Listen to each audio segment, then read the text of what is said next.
Municipal ఎన్నికల్లో అనైతిక గెలుపు కోసం టీడీపీ కూటమి ప్రభుత్వం అరాచకంగా వ్యవహరిస్తోందని మాజీ ఎమ్మెల్యే కాసు మహేష్ రెడ్డి ధ్వజమెత్తారు. మున్సిపల్ ఎన్నికల్లో అనైతిక గెలుపు కోసం టీడీపీ కూటమి ప్రభుత్వం అరాచకంగా వ్యవహరిస్తోందని మాజీ ఎమ్మెల్యే కాసు మహేష్ రెడ్డి ధ్వజమెత్తారు. టీడీపీ కూటమి అరాచకాలపై పోరాటం చేస్తామని, తమ పార్టీ అధినేత వైఎస్ జగన్ చూపిన మార్గంలోనే తిప్పికొడతామన్నారు. నరసరావుపేటలో ఆయన మీడియాతో మాట్లాడుతూ రాజకీయ సిద్ధాంతాలు, విలువల గురించి గంటల కొద్దీ మీడియాలో చెప్పే చంద్రబాబు చెప్పేదొకటి చేసేదొకటని ధ్వజమెత్తారు. పోలీసులను అడ్డం పెట్టుకుని వైసీపీ కౌన్సిలర్ల ఇల్లు కూల్చివేయడం, దాడులు చేయడం, కిడ్నాప్ చేయడం చూసి ప్రజలు చేదరించుకుంటున్నారని తెలిపారు. కౌన్సిలర్స్ మీద దాడులు చేసి పోలీసుల చేత కిడ్నాప్ చేయించి చివరికి ఎంత దారుణం అంటే నిన్న పాపం ఒక ముస్లిం కౌన్సిలర్ తన సొంత డబ్బుతో ఇళ్లు కట్టుకుంటుంటే ఆ ఇళ్లను కూడా కూల్చేశారు. నిన్న ఆ వీడియో అంతా వైరల్ అయింది, అందరు చూశారు. దానివల్ల మిగతా వాళ్ళు భయపడతారు. అంతా సన్నకారు పాపం ఎస్సీలు, బీసీలు, మైనారిటీలు, వాళ్ళకు ఉండేదే అంతంత మాత్రం ఇళ్ళు ఉంటాయి.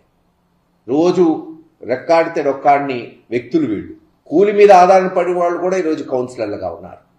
వాళ్ళని బెదిరించి వాళ్ళేంటి స్వయానా చైర్మన్ సుబ్బారావు గారినే నీ ఫ్యాక్టరీకి తాళం వేస్తాం, నువ్వు రాకపోతే నీ బిల్లులు ఆపుతాం, లేకపోతే మీ మీద కేసులు పెడతాం, ఇలా బెదిరించి లాక్కొని ఈరోజు ఒక వైస్ చైర్మన్ ఎన్నిక గెలుచుకున్నారు. పిడుగురాళ్ళు లేదు ఇంకో దగ్గర పోస్ట్పోన్ అవ్వచ్చు, లేదు మొన్న దాదాపు 8-9 మున్సిపాలిటీలో.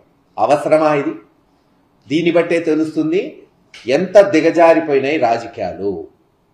ఎంత దూరం అన్నా తెలుగుదేశం వాళ్ళు మెషినరీని, పోలీసుల్ని, లేదు అధికారులను వాడుకొని భయభ్రాంతులను చేసి ఈరోజు నేను ఇందాక అన్నట్టు ఇప్పుడు వెంటనే ప్రభుత్వాలు మారిపోవు, కానీ ప్రజలు గమనిస్తున్నారు.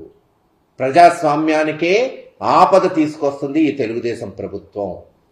అక్కడే కాదు, నిన్న మీరు దెందులూరు చూస్తే అక్కడ చింతమనేని ప్రభాకర్ గారు ఎంత బూతులు తిట్టి మళ్ళీ కేసులు మళ్ళీ అబ్బాయి చౌదరి మీద.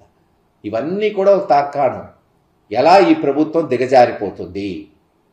చెయ్యాల్సిన పనులు, ఇచ్చిన హామీలు నిలబెట్టుకోకుండా ప్రజలు నిలదీస్తారనే భయంతో పక్కదారి పట్టడానికి ఈరోజు ఈ గొడవలు. ఏది ఏమైనా జగన్మోహన్ రెడ్డి గారి నాయకత్వంలో ప్రజాస్వామ్య పద్ధతిలోనే మేము ముందుకు పోతాం. తప్పకుండా ప్రజల వద్దకు పోయి ఎండగడతాం. ఎక్కడా జంకేది లేదు. ఈరోజు ఏదో భయభ్రాంతులు చేసి బెదిరించి, లేదు డబ్బులు ఇచ్చి 2-3 లక్షలు ఓ కొంతమంది కౌన్సిలర్స్ లాక్కున్నంత మాత్రాన వైఎస్ఆర్సీపీ ఎక్కడా బెదర్దు, క్యాడర్ కిందకు పోయేది లేదు. జగన్మోహన్ రెడ్డి గారి బొమ్మతో ఈరోజు ఆ కౌన్సిలర్ని గతంలో సృష్టించాం. ఇటువంటి వాళ్ళని ఒక 100 మందిని సృష్టించే దమ్ము, ధైర్యం జగన్మోహన్ రెడ్డి గారికి ఉంది, ఈ పార్టీకి ఉంది.